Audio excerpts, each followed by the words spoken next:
मैं आपको तीन ऐसी चीजें बताऊंगा जो आज से 10 साल पहले से घोषणाएं हुई है, 2015 से हुई है, मोदी जी के हाथों से हुई है, उनके मुख से हुई है, लेकिन धरातल पे नहीं उतरी। हम्म। रायपुर हैदराबाद के बीच में प्रस्तावित एक्सप्रेसवे हम्म। इस सरकार ने रद्द कर दिया घोषणा करने के बाद में। हम्म। दिल्ली राजौरा बस्तर रेल मार्ग आज भी अधूरा पड़ा है। मोदी जी ने कहा था 2021 में बन के तैयार हो जाएगा। हम्म। केसकाल घाट को लेकर के बाईपास का इन्होंने किया था, 900 करोड़ रुपए का वो प्रोजेक्ट था, काम भी चालू हुआ था, लेकिन ठेकेदार को समय पर केंद्र सरकार ने पेमेंट नहीं किया, ठेकेदार भाग गया, आज भी वो काम बंद पड़ा हुआ है। हम्म। तो मोदी सरकार में आज एक बात बताइए, मैं सुन रहा था केदार कश्यप जी कह रहे हैं कि मोदी जी ने उपकार किया। हम्म। अरे देश के प्रधानमंत्री हैं, उपकार वाला शब्द कहां से आ गया? हम्म। कोई ईश्वर भगवान है क्या जो उपकार कर रहे हैं? उनकी तो जिम्मेदारी है। हम्म। और ये कार्य को करने में इनको, इस सरकार को 10 साल का समय लग गया। हम्म। आज जगदलपुर से रायपुर के बीच में 4 लेन सड़क जो बनाने का आज जो ये घोषणा कर रहे हैं, इसको लेकर के हम्म। इनके ही विधायक जो संतोष बापना थे 5 बार पत्र लिखे।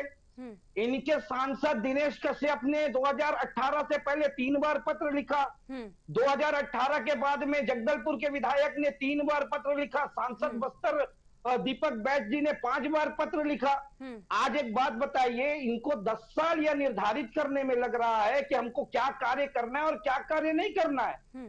तो आज ये कार्य में जो 3 गुना 4 गुना की लागत बढ़ गई है, जो आज आप करने जा रहे हैं, वो किससे वसूली होगी? आपसे और हमसे ही वसूली होगी, हमारी टैक्स का पैसा लगेगा।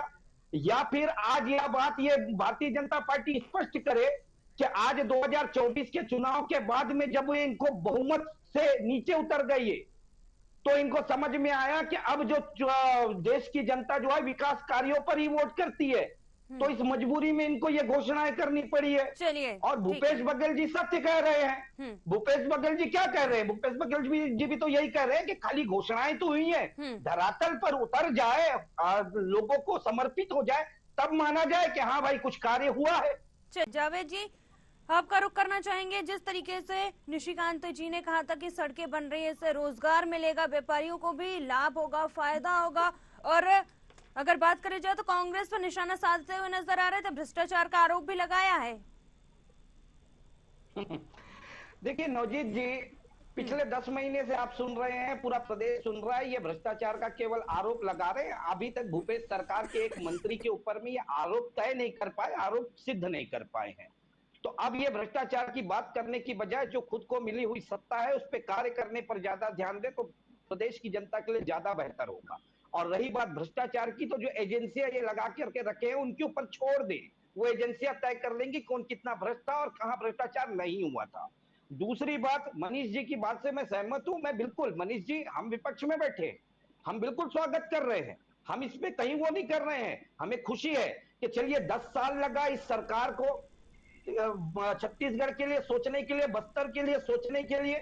लगातार आज केसकाल घाट की क्या स्थिति है, वही केसकाल घाट के विधायक हैं जो कभी कलेक्टर हुआ करते थे, कलेक्टर ही छोड़ करके भारतीय जनता पार्टी ज्वाइन करते हैं और कहते हैं विधायक बनते ही कि मेरे अब विधायक बनने के बाद एक बार भी केसकाल घाट में जाम नहीं लगेगा। आज ऐसा हो गया, महीना में 20 दिन केसकाल घाट जाम रहता है। उसी केसकाल घाट की मैं बात करूं तो 900 करोड़ रुपए में जब बाईपास बन रहा था, तो भाई हम सवाल पूछते हैं ना, भाई आप डीपीआर की बात कर रहे हैं, आपके तो डीपीआर कितने बार बनते हैं और कितने बार कैंसिल होते हैं? 900 करोड़ रुपए का वो बाईपास जो बन रहा था, भूपेश सरकार के दौरान बन रहा था, वो बाईपास क्यों रुका? वो काम क्यों रुका?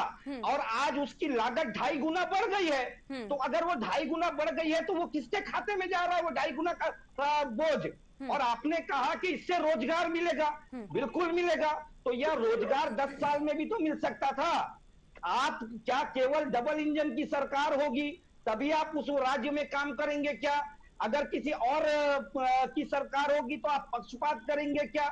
और अभी आप कह रहे थे कि भूपेश बघेल जी ने कहा कि नितिन गडकरी जी से हम जितना मांगे उससे ज्यादा दिए। ये तो भूपेश बघेल जी का बड़प्पन है कि आपके केंद्रीय मंत्री की उन्होंने तारीफ की, बावजूद इसके कि ये सारे जो प्रोजेक्ट आप सैंक्शन आज करा रहे हैं ये तो पूर्व के लंबित है, रमन सिंह जी के दौरान के प्रोजेक्ट है, उनको पूरा करने में आपको पूरा 10 साल का समय लग गया।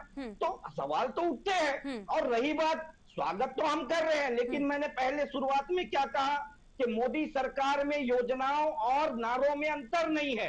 अगर ये नारे बन करके रह जाएगी तो जनता को उसका कोई लाभ नहीं मिलेगा, और अगर ये योजनाएं धरातल में उतर करके जनता को समर्पित हो जाएगी तभी तो जनता को उसका लाभ मिलेगा। तो आज प्रश्नवाचक चिन्ह इनकी योजनाओं पर अगर खड़ा हुआ है तो ये प्रश्नवाचक चिन्ह तो इन्होंने खुद का खड़ा किया है, इनकी कार्यशैली ने खड़ा किया है। 2015 में प्रधानमंत्री मोदी जी आते हैं, कहते हैं कि जब दिल्ली राजरा बस्तर रेल मार्ग 2021 में तैयार हो जाएगा बन करके। आज आप बताइए, बस्तर में रेल मार्ग आ गया क्या? रायपुर से जुड़ गया क्या? दिल्ली राजरा मार्ग मर गया क्या? आज तो 2021 से 2024 में आ गए हम। तो आपका तो कार्य नहीं हुआ ना पूरा। तो आप इस चीज को स्वीकारिए, तय समय में तय सीमा में अपनी बात पे आप अडिग नहीं रहते और समय पे आप काम पूरा नहीं करते। आज हमसे सवाल पूछने की नैतिकता बना। अरे 10 साल लग गया इसी कार्य को स्वीकृत देने में आपकी सरकार को, केंद्र की सरकार को। चलिए ठीक है, ठीक है, आप दोनों ठीक है। उपकार करने निशिकांत वाली जी, सरकार को, उपकार करने वाली सरकार को 7 दशक में आपने क्या कर लिया बताओ?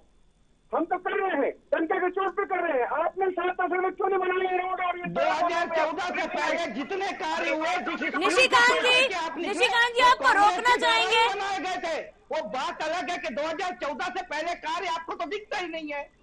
चलिए ठीक है, ठीक है। तो भारतवर्ष भी 2014 से पहले दिखता ही नहीं था होगा आपको मोतिया। जावेद जी जो था। देखिए NH 30 की बात करूं, नेशनल हाईवे 30 जो बस्तर को राजधानी से जोड़ता है, कांग्रेस की ही देन है। उसके अलावा राज्य में जितनी सड़कें हैं कांग्रेस की ही देन है। 2000 के पहले मध्य प्रदेश जो था उसमें जो सड़कें थी कांग्रेस की ही देन थी।